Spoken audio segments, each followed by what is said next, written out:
Welcome to The Explainer. Today, we're putting you through a highly practical, empowering boot camp. Our number one objective, mastering your own mind and your nervous system. We are going to flip literally everything you thought you knew about being alone completely upside down. We're turning what most folks consider a huge weakness into your ultimate tactical advantage. So, picture this. You walk into your apartment, you close the door, and suddenly, nothing. Just this deafening silence.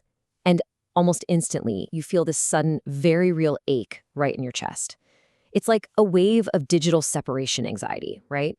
A profound dread of being completely disconnected from that never-ending stream of notifications, messages, and feeds. Sounds familiar, doesn't it? Look, I totally get it. To borrow a framework from our source material today, let's bring in Big Bro Joe. Big Bro Joe wants you to understand something absolutely crucial here. That silence, it can feel overwhelmingly loud. But that ache in your chest is not a lack of people. No, it's actually the shock of your biology finally being alone with itself.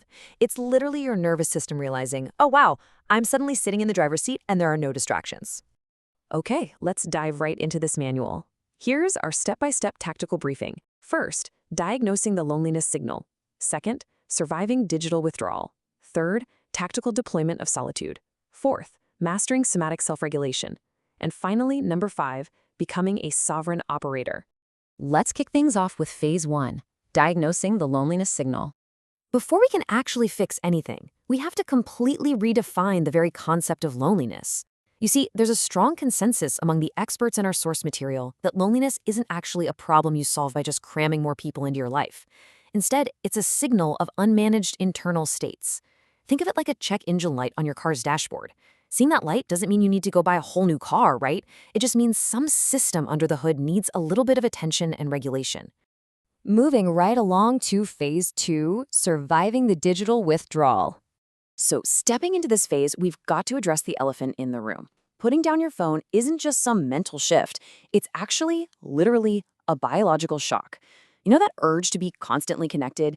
It's largely a lie sold to us just to keep us tethered to our screens. When you unplug, you're not just changing a bad habit. You are initiating a very real biological withdrawal process.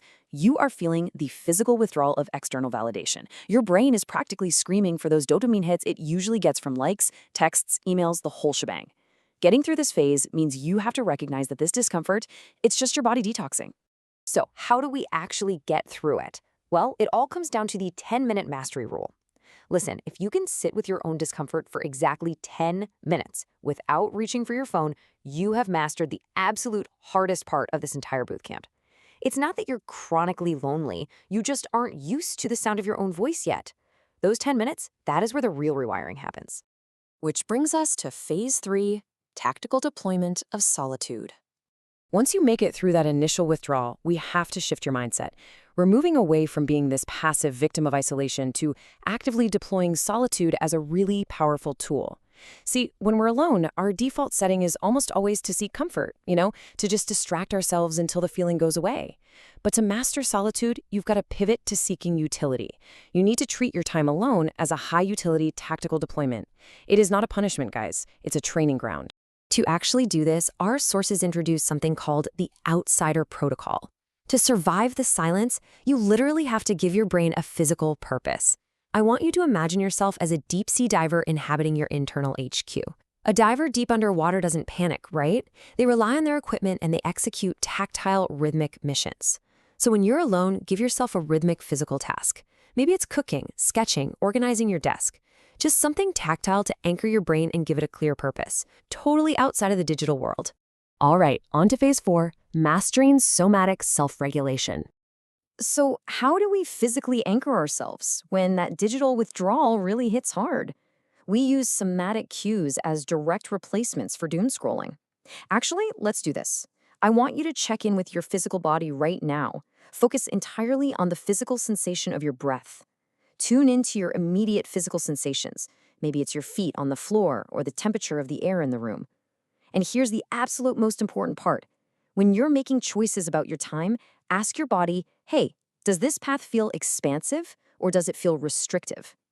Believe it or not, your nervous system knows the answer way before your brain does. Okay, Let's make this super actionable with what the framework calls the executor's Monday morning application. Here are your immediate steps. Step 1. Commit to 30 minutes with absolutely no phone. Step 2. Schedule a date night with yourself, a solo event where you are your own primary companion. And step 3. When that wave of loneliness inevitably hits, purposefully choose somatic regulation. Go back to focusing on your breath instead of instantly turning to a digital distraction. And finally, phase 5, becoming a sovereign operator. This right here is the ultimate transformation this manual aims to achieve for you. True sovereignty means making a huge shift. You're stepping away from being a beggar for external attention and validation, and you're stepping up to be the boss of your own life. It means you actually cultivate the ability to sit in silence, truly enjoy your own company, and lead yourself without needing an entire crowd to tell you who you are. Becoming a sovereign operator really requires cultivating your internal resources and living with fierce authenticity. It's all about aligning your actions with your own internal truths instead of the pressure of constant digital surveillance. You start to value your own process, your own pace. You basically build independent value systems until you find exactly what makes your unique pattern lock click right into place. I want to leave you today with this lingering, really profound thought. Who am I when no one is watching? When the phone is in another room and the digital applause goes completely silent, what's left? I challenge you to test this question. The very next time you find yourself alone, give yourself 10 minutes of pure, unedited solitude. Don't run from it. Master it.